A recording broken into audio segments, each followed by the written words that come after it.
UP का अगर आप देखें तो 183 इनकाउंटर हुए हैं माननीय मुख्यमंत्री योगी जी के राज में। और इन्होंने छोटा बड़े, हमें तो जातिगत नहीं बोलूँगा क्योंकि हम लोग उस तरह के लोग हैं नहीं, लेकिन आप आखिर एक बात बताइए, ये अगर इनकाउंटर करने की ज़रूरत पड़ी है आपको, तो सरकार क्या यहाँ बदनाम नहीं हो रही है? बात है ये छिपाने से छिपता नहीं है। आप कोई कलर पहन लो, मैंने आज तक इन लोग जिस तरह से माइनॉरिटी से हेट कर रहे हैं ना, जिसको बोलते हैं ये सबको सम्मान, ऐसा ना हो वो दिन ना आ जाए जिस दिन खीरा ककड़ी से परहेज करने लगे ये लोग। देश के बाहर के मुसलमान अमीर हैं, गला मिलने पे परहेज नहीं है, उनसे इनको पैसा मिलता है, उनसे इनका धंधा चलता है। देश के मुसलमान यहाँ गरीब हैं, ये इनसे उम्मीद करते हैं। यहाँ के जो मुसलमान या हिंदू बाहर जाके मुसलमान मुल्क में पैसा कमा के भेजते हैं 1.5 लाख करोड़ रुपया, उससे परहेज नहीं है इनको। अगर ह्यूमैनिटेरियन वर्ड होता ना सेकुलरिज्म के बदला, तो ज़्यादा अच्छा होता। सेकुलरिज्म वर्ड में बहुत शक की गुंजाइश है। राहुल जी ने तो जैसा बोया वैसा काटा। आदमी बहुत अच्छे हैं, बहुत प्यारे हैं, बहुत ईमानदार भी हैं, लेकिन उनके आसपास के लोग जितने हैं वो पॉलिटिकली बेईमान लोग हैं।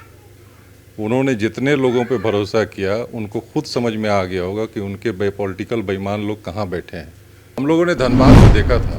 धनबाद में पिताजी जब हमारे विधायक थे और मंत्री बने, हम लोगों ने इतना काम ला दिया धनबाद में कि जितने यूथ हैं सब काम में लग गए। आपको पता होगा स्पोर्ट्स एक्टिविटी बढ़ गई यहाँ पे, DPL वगैरह कराया गया था, जिसमें हम लोग खुल के पार्टिसिपेट किए थे। किसी भी समाज को आप बदलने के लिए समाज के निगेटिव हार्मोन्स को न्यूट्रलाइज करके एक पॉजिटिव हार्मोन सोसाइटी बनाना पड़ता है। जनता को बदलना होगा। जनता को अगर 56 लाख करोड़ से 156 लाख करोड़ का कर्जा प्यारा है, तो आज की भाजपा सरकार को चुने। अगर इसको 250 लाख करोड़ ले जाना है, क्योंकि ग्रोथ यहीं दिख रहा है, लेकिन अगर आपको अच्छा आदमी लाना होगा तो आपको वापस मनमोहन सिंह जैसे लोग को लाना होगा। देश का माहौल क्या है, झारखंड की राजनीतिक स्थिति इस वक्त में किस हालातों से गुजर रही है, इस पर बातचीत करने के लिए न्यूज एनपी के आज खास मेहमान हैं AIMIM के पूर्व प्रदेश अध्यक्ष हुबान मलिक। तो ईद की बधाई आपको। ईद की सभी लोगों को बधाई, आपको भी बधाई अभिषेक जी।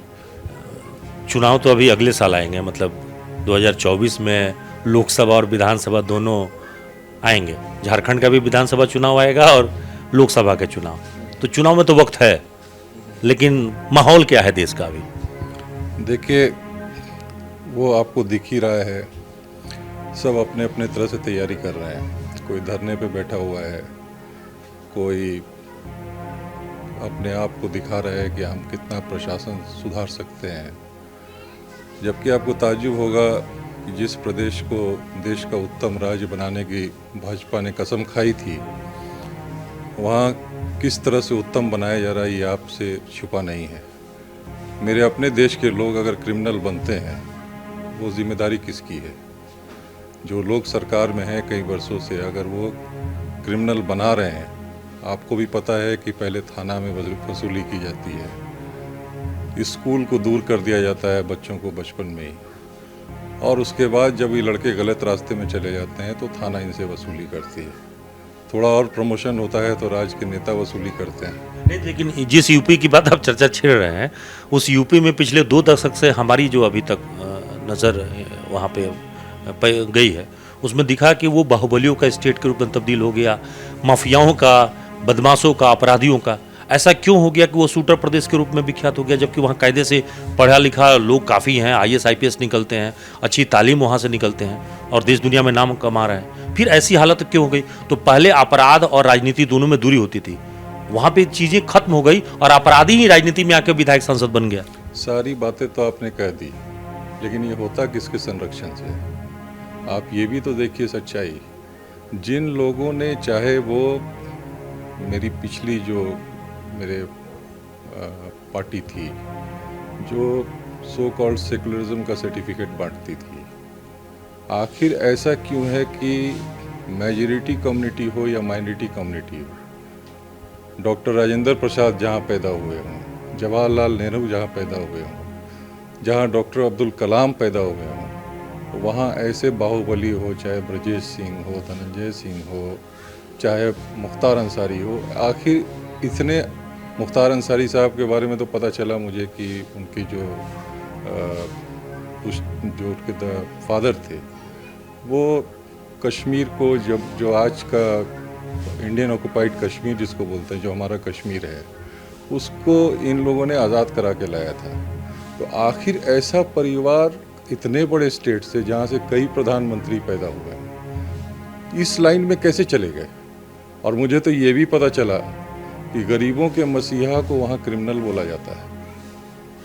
गरीबों का जो मसीहा है उसको क्रिमिनल बोला जाता है, और जो गरीब को लूट करके शासन में आ जाता है उनको आजकल पॉलिटिकल मसीहा मान लिया है कुछ लोगों ने। यूपी में 2 अभी हाल में ताज़ा वारदात हुए हैं।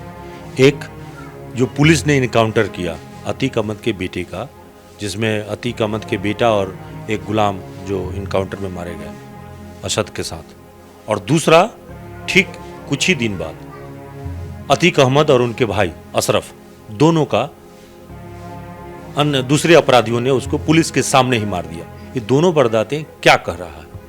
देखिए, सिर्फ ये वारदात नहीं है। यूपी का अगर आप देखें तो 183 इनकाउंटर हुए हैं माननीय मुख्यमंत्री योगी जी के राज में, और इन्होंने छोटा बड़े, हमें तो जातिगत नहीं बोलूँगा क्योंकि हम लोग उस तरह के लोग हैं नहीं, लेकिन आप आखिर एक बात बताइए, ये अगर इनकाउंटर करने की ज़रूरत पड़ी है आपको, तो सरकार क्या यहाँ बदनाम नहीं हो रही है?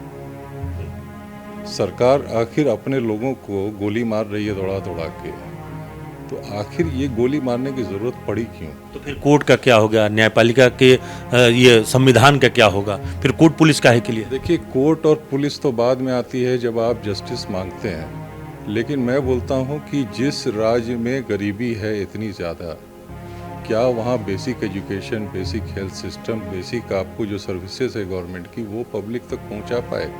इन्हीं योगी जी के राज में योगी जी ही मुख्यमंत्री हैं, और जहाँ से ये रिप्रेजेंट करते हैं गोरखपुर से, एक छोटी सी बीमारी की वजह से, ऑक्सीजन की वजह से 400 बच्चे मर जाते हैं। किस पर मुकदमा हुआ? जो देख रेख कर रहा था उस पर मुकदमा हुआ। सरकार के क्या हेल्थ मिनिस्टर इस्तीफा दिए? नहीं दिए। आप खुद जिम्मेदारी लेते नहीं हो। ज़रूरत के टाइम में जहाँ ज़रूरत है वहाँ तो आप सामान पहुँचाते नहीं हो, और ज़िम्मेदार उसको बना देते हो, बड़ी स्मार्टली बना देते हो जिसको देख रेख की जिम्मेदारी है। तो बात है, ये छिपाने से छिपता नहीं है। आप कोई कलर पहन लो।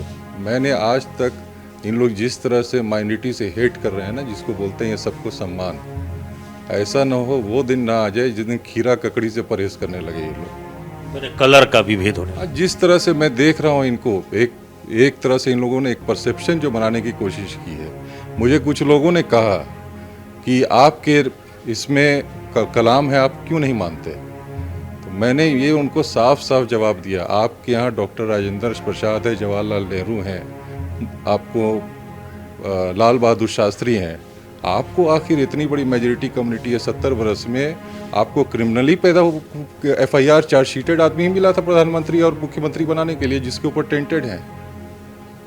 मैं एक परसेप्शन की बात कर रहा हूँ। मैं सुनता रहता हूँ, बड़े बड़े लर्नेड आदमी हैं, मेरे यहाँ से काफ़ी बड़े बड़े लोग हैं जिसको आप ही ने प्रमोट किया, प्रेसिडेंट बनाया।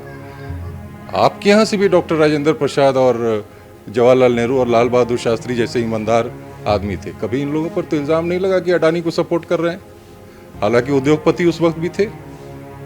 आखिर ये लोग कैसे ईमानदार? एक और मुद्दा जो है देश में छाया हुआ है, लेकिन जो मेन स्ट्रीम की मीडिया है इसको एकदम चुप्पी साध ली है। सत्यपाल मलिक का खुलासा, वो भाजपा के नेता भी हैं और पूर्व गवर्नर रहे हैं जम्मू कश्मीर के। उन्होंने बयान दिया पुलवामा पर। इस मुद्दे पर जांच की ज़रूरत होनी चाहिए, क्योंकि जिस मुद्दे को उन्होंने उठाया है, कहा है कि पुलवामा के मुद्दे पर जब उन्होंने बात किया गृह मंत्रालय से कि भाई आप एयरक्राफ्ट दीजिए, एयरक्राफ्ट नहीं दिए गए, कन्वाई जाने के लिए जो चीज़ें संसाधन होनी चाहिए वो नहीं दी गई, तो गलती तो हुई, फेल्योरिटी हुई। फिर सरकार ने अभी तक स्वीकार नहीं किया, और सतपाल मलिक सही बोल रहे हैं गलत बोल रहे हैं, इस मामले की उच्च स्तरीय जांच होनी चाहिए थी। देखिए अभिषेक जी, आप क्या सोचते हैं, मैं एक बात आपको बताता हूँ। आप इन लोग जैसे कट्टर लोगों की मानसिकता देखिए। ये कट्टर लोग कट्टरता को बड़ा प्यार करते हैं। उसको पाकिस्तान की कट्टरता या अफ़गानिस्तान की कट्टरता या हिंदुस्तान की कट्टरता से कोई परहेज़ नहीं है, क्योंकि यही इनका वोट बैंक है। मैं एक बार एनडीटीवी के स्टूडियो में बैठा हुआ था, प्रमोद महाजन साहब उस टाइम स्पीच दे रहे थे। पार्लियामेंट का जस्ट रिसेंट अटैक हुआ था, ये इन्हीं के वक्त में हुआ। इल्ज़ाम पाकिस्तान के ऊपर।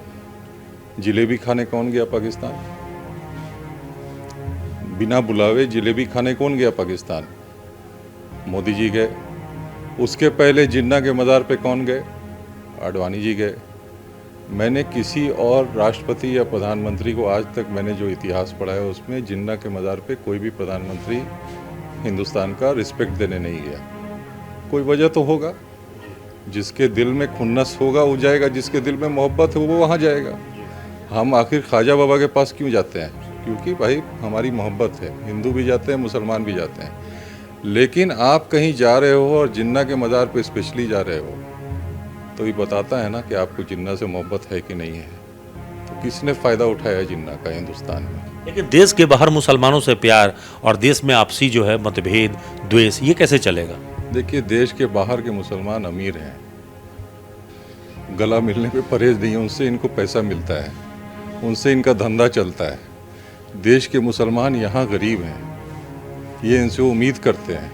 यहाँ के जो मुसलमान या हिंदू बाहर जाके मुसलमान मुल्क में पैसा कमा के भेजते हैं 1.5 लाख करोड़ रुपया, उससे परहेज नहीं है इनको। लेकिन यहाँ का वोट बैंक भी तो है, जो हिंदू वोट बैंक हिंदुत्व के नाम पे 5% पोलराइज करता है। सभी नहीं, सभी की मैं नहीं बात कर रहा हूँ, लेकिन जो पोलराइज करता है 5%, इनके ये सब बिहेवियर के वजह से जो बेचारे यंग जनरेशन है आज के तारीख में 13-14 करोड़ यंग जनरेशन है, उस पर 5% पोलराइज कर गया तो बीजेपी पावर में आ जाएगी, या इस तरह के लोग पावर में आ जाएंगे।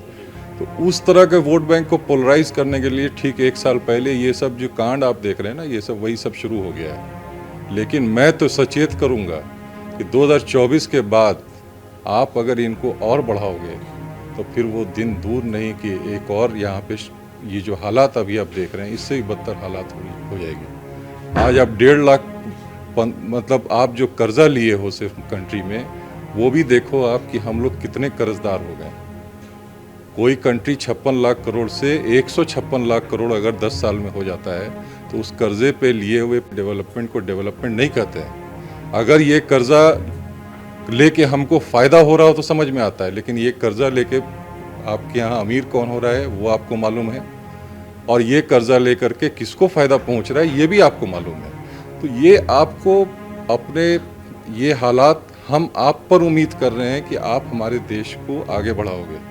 हम आपको लीडर मान रहे हैं, हमारे पास हम आपको जिम्मेदारी दे रहे हैं। लेकिन ये हकीकत है कि जिन लोगों को आपने जिम्मेदारी भेजी है, वो जिम्मेदारी दिया है आपने पिछले 10 सालों में, वो लोग किस तरह का व्यवहार कर रहे हैं हमारे साथ और किस तरह से उनके लोग पैसा लेकर के भाग रहे हैं देश से, ये भी आपको देखना होगा। कि आज कांग्रेस कमज़ोर हुई, इसके कारण ये भी देखा जा रहा है कि जो सेकुलर छवि है भारत की वो भी कमज़ोर हो रही है।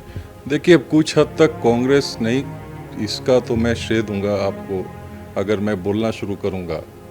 हालांकि पुरानी पार्टी रही है हमारे, हम उस परिवार से हैं, तो ये जो अगर ह्यूमैनिटेरियन वर्ड होता ना सेकुलरिज्म के बदला, तो ज़्यादा अच्छा होता। सेकुलरिज्म वर्ड में बहुत शक की गुंजाइश है। जो ह्यूमैनिटी, जो ह्यूमन है, उसको सेकुलर की ज़रूरत नहीं है।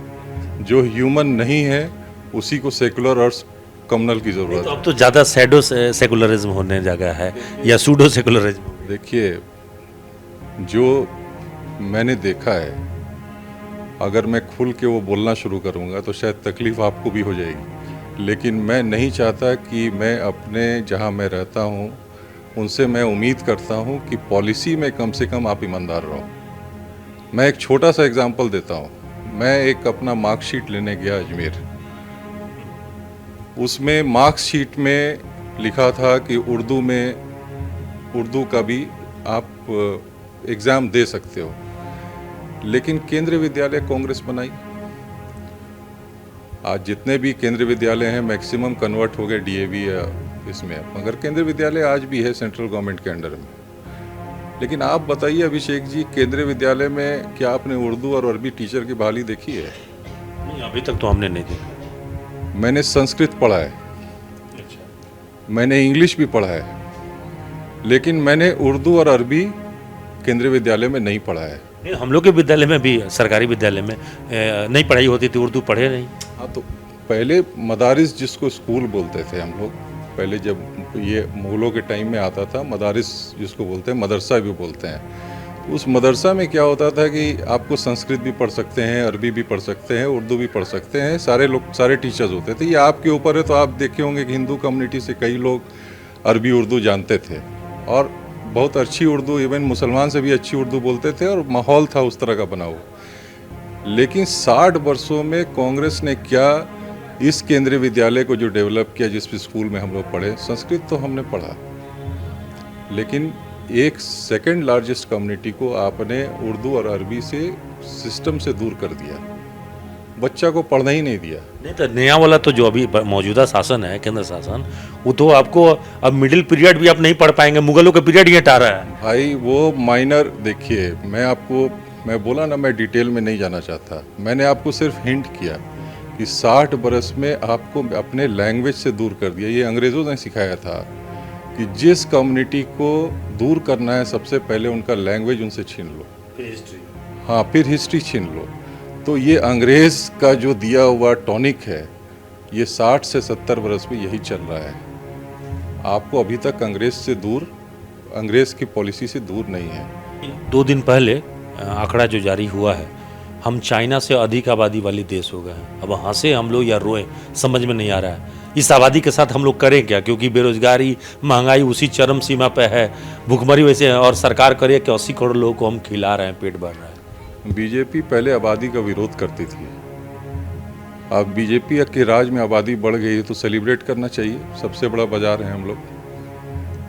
पहले बीजेपी विश्व गुरु बनने आई थी, अब बाजार गुरु बनने आई है। दूसरे जगह से बनाइए, यहाँ अपना माल बेचिए, हम लोग कमाएं और पैसा विदेश भेजें। यही लोग थे जो वॉलमार्ट का विरोध रोड पे आके करते थे, स्वदेशी जागरण मंच के नाम पर। अब यही लोग पॉलिसी बनाए हैं make in India. Made in India नहीं, मेक इन इंडिया। बात समझिए, मेक इन इंडिया और मेड इन इंडिया में फ़र्क क्या है? मेड इन इंडिया है made by Indians, develop by Indians, for the Indians and for the world. Make in India है make by anyone, India place. हाँ, बस इंडिया एक। आपको आइए, अपना माल बनाइए, यहाँ बेचिए, हमारी पॉलिसी यही है। This is called Bhajpa, Bharatiya Janata party. अच्छा, अब नया एक और सवाल है कि राहुल गांधी का कायदे से उनका 2 बड़ा जो है नुकसान हुआ है। एक तो उनकी सदस्यता गई और दूसरा अपने घर से निकाले गए। ये दोनों दुख उनको मिला है इस बार। राहुल जी ने तो जैसा बोया वैसा काटा। आदमी बहुत अच्छे हैं, बहुत प्यारे हैं, बहुत ईमानदार भी हैं, लेकिन उनके आसपास के लोग जितने हैं वो पॉलिटिकली बेईमान लोग हैं। उन्होंने जितने लोगों पे भरोसा किया, उनको खुद समझ में आ गया होगा कि उनके पॉलिटिकल बेईमान लोग कहाँ बैठे हैं। मैं तो आज कांग्रेस में नहीं हूँ, इतना बड़ा पदयात्रा कोई करने के बाद, और तब बेघर हो जाए, मतलब कितने कमल छाप कांग्रेसी इनके आसपास हैं, बस समझ लीजिए आप। दुखद तो यह है कि जिसके पार्टी में इतना होनहार वकील हैं, बड़े बड़े वकील हैं, वो निचली अदालत से एक सामान्य छोटा सा मामले पर बेल नहीं दिलवा पाए, या उस मामले को ऊपरी अदालत में अपील कर सकते थे, और लेकिन उसमें खारिज करवा दिए सदस्यता। वकील तो है, वकील को फीस से मतलब होता है। अडानी से फीस आए, अंबानी से फीस आए, राहुल जी से तो फीस आना नहीं है। समझ गए ना? वकील को फीस से मतलब है, फीस शायद नहीं आया होगा। बहुत बड़े बड़े वकील हैं, लेकिन कोई कॉरपोरेट हाउस से तो जुड़े हुए हैं। ये बड़े वकील सभी नहीं है, लेकिन कुछ वकील उसमें इन 2 कॉरपोरेट हाउस के एजेंसी भी हैं। ये बात समझिए, जब सरकार कांग्रेस की बनती है तो ये उनके एजेंट भी हो जाते हैं, तो दोनों तरफ वकील काम करता है। राहुल जी से शायद उनको तकलीफ होगा और वो नहीं चाहते होंगे कि मामला आगे बढ़े। कपिल सिब्बल जी सपा से मेंबर ऑफ पार्लियामेंट राज्यसभा हैं। पिछले बार मनीष तिवारी को लड़ाया जा रहा था चुनाव, लेकिन किसी हाउस ने इंस्ट्रक्शन दिया तो छोड़ के भाग गए, टिकट नहीं लिए। तो ऐसे कई लोग पार्टी में हैं जो कांग्रेस लेकिन एक प्लेटफॉर्म पे बहुत सारे विपक्षी नेता, जिसमें नीतीश कुमार भी हैं, ममता दीदी भी हैं, और भी बहुत सारे लोग जो हैं साउथ के नेता हैं, सब लोग एक प्लेटफॉर्म पे आ रहे हैं, इकट्ठे हो रहे हैं, राहुल गांधी जी भी हैं। तो ऐसा लगता है कि 2024 में विपक्ष एक मजबूत एकता के साथ राहुल ये नरेंद्र मोदी जी का मुकाबला कर पाएगी। देखिए, नेता इकट्ठा हो जाए कोई दिक्कत नहीं है, जनता वोट देती है नेता को, जनता को बदलना होगा। जनता को अगर 56 लाख करोड़ से 156 लाख करोड़ का कर्जा प्यारा है तो आज की भाजपा सरकार को चुने। अगर इसको 250 लाख करोड़ ले जाना है, क्योंकि ग्रोथ यहीं दिख रहा है, लेकिन अगर आपको अच्छा आदमी लाना होगा तो आपको वापस मनमोहन सिंह जैसे लोग को लाना होगा। मैं बहुत साफ बोल रहा हूँ। एक इंसान ने इस देश से ये कर दिखाया कि मैं यूके को कर्जा दे सकता हूँ 10,000 करोड़ रुपया।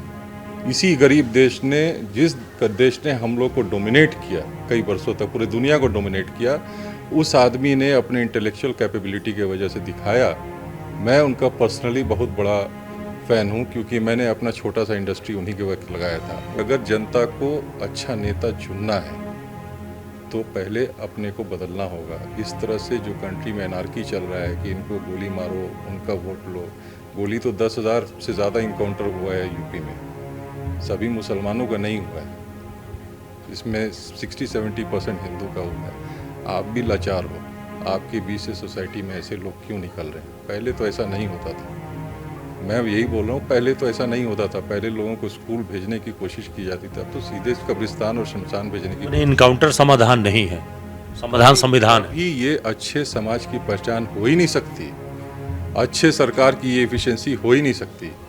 मैं किसी को जाके हाई हैंडेडनेस में कोई हमको चुने और हम जाके उसको गोली मार दें, नहीं भी चुने तो क्यों मारेंगे? नहीं भी चुने तो क्यों मारेंगे? हम उसके हालात को बदलने की कोशिश करेंगे। हम लोगों ने धनबाद में देखा था, धनबाद में पिताजी जब हमारे विधायक थे और मंत्री बने, हम लोगों ने इतना काम ला दिया धनबाद में कि जितने यूथ हैं सब काम में लग गए। आपको पता होगा, स्पोर्ट्स एक्टिविटी बढ़ गई यहाँ पे, डीपीएल वगैरह कराया गया था, जिसमें हम लोग खुल के पार्टिसिपेट किए थे। किसी भी समाज को बदलने के लिए समाज के निगेटिव हार्मोन्स को न्यूट्रलाइज करके एक पॉजिटिव हार्मोन सोसाइटी बनाना पड़ता है। इन लोगों से नहीं होगा अभिषेक जी, मैं आपको फैक्ट बता रहा हूँ। ये लोग न भगवान राम के पुजारी हैं ईमानदारी से, समझ गए ना। मुझे याद है, मेरा एक दोस्त है अग्रवाल, पुराना बाज़ार में गोली खा के मर गया। वो बेचारे को हम बोले थे कि भाई तुमको मदद करेंगे, आज तक मदद भी नहीं कर पाए उसको। लेकिन मैं आपको बता रहा हूँ कि मेरा एक दोस्त वो आज गोली खा गया वो आदमी, और वो इंसान को ये लोग देखने तक नहीं गया, समझ गए ना। मैं तो बचपन से जानता हूँ इन लोग कितने ईमानदार हैं।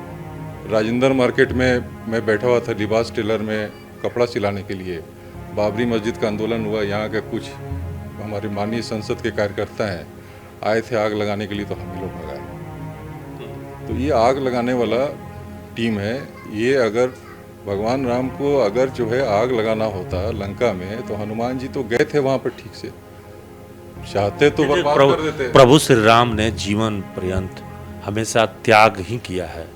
जिसको राज मिला हो और उसने राज को ठुकरा दिया हो वचन निभाने के लिए, जिंदगी भर अपनी पत्नी के लिए, भाई के लिए, परिवार के लिए, माता पिता के लिए त्याग दिया हो।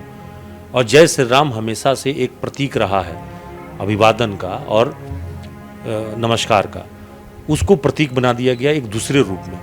ये तो एक अलग तरीके का। मैं तो क्या बोलूँ, मुझे तो क्या बोलूँ अब, मतलब मेरे को तो बोलने में भी ठीक नहीं लग रहा है कि जो मैं जहाँ पढ़ा हूँ वहाँ मैं इकलौता स्कूल कैप्टन था जो इकलौता मुस्लिम भी था। मेरे को स्कूल कप्तान बनाया गया था और मैं उसमें 3-4 मुस्लिम लड़के होते थे, जिसमें हुब्बान मलिक भी था।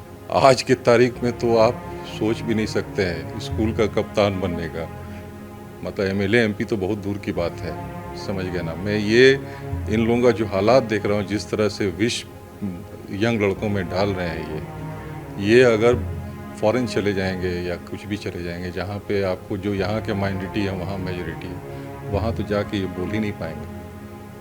आप ये सोचिए कि आप क्या ले जा रहे हैं, आप हमारे देश को किस तरह से बढ़ा रहे हैं। ये माहौल नहीं था हमारे इंडिया का। ये असली भारत नहीं है और आज भी नहीं है। मैं आपको घूमता हूँ, कई जगह मिलता तो हूँ। जो सरकार जो कह रही है कि ये नया भारत है, ये नया भारत, ये वो वाला भारत नहीं है जो भारत का हम कल्पना कर रहे ये कभी हो ही नहीं सकता। मैं आपको बता रहा हूँ, ये उस भारत का मतलब हमको तो नहीं लगता है। देखिए, मैं आपको बता रहा हूँ, राजस्थान हो, उत्तर प्रदेश हो, मध्य प्रदेश हो, ये एक्चुअल भारत नहीं है। आपको भारत कन्याकुमारी से लेकर के कश्मीर तक है। ये 4-5 स्टेट में, जहाँ बड़ा स्टेट है, इसमें आप चुनाव 90% MP कम्युनलाइज करके जीत जाते हैं, पोलराइज करके। यहाँ के बच्चों को पोलराइज कर देते हैं। ये तो दूसरे जगह जाके बेचारे कर भी नहीं पाते। ये लोग खुद परेशान हैं। यहाँ के बच्चे को मैं जानता हूँ कि कुछ लोग हमारे बच्ची के साथ लंदन में हैं, बोलते हैं हम लोग क्या जवाब दें यहाँ पे। हम लोग को तो योगी का भारत नहीं चाहिए, हम लोग को मनमोहन सिंह का भारत चाहिए। देखिए, अभी आप हुबान मलिक को सुन रहे थे और बहुत ही बेबाकी से अपनी बात को रखते हुए उन्होंने कहा कि एक बार इस देश का जो है बागडोर और शास्त्री मनमोहन सिंह भी संभाल रहे थे, जब वो बिल्कुल चुप रहते थे लेकिन अपना काम करते थे। और आज हमारा प्रधानमंत्री ऐसे भी हैं जो बोलने से कुछ भी गुरेज नहीं करते, लेकिन देश में जो माहौल क्या है, कहते हैं कि उन्होंने ही नारा दिया कि सबका साथ सबका विकास, लेकिन क्या वाकई सबका विकास हो रहा है? इस पर गौर करने की बात है। सहयोगी निकुंज के साथ अभिषेक कुमार, न्यूज़ 8 धनबाद।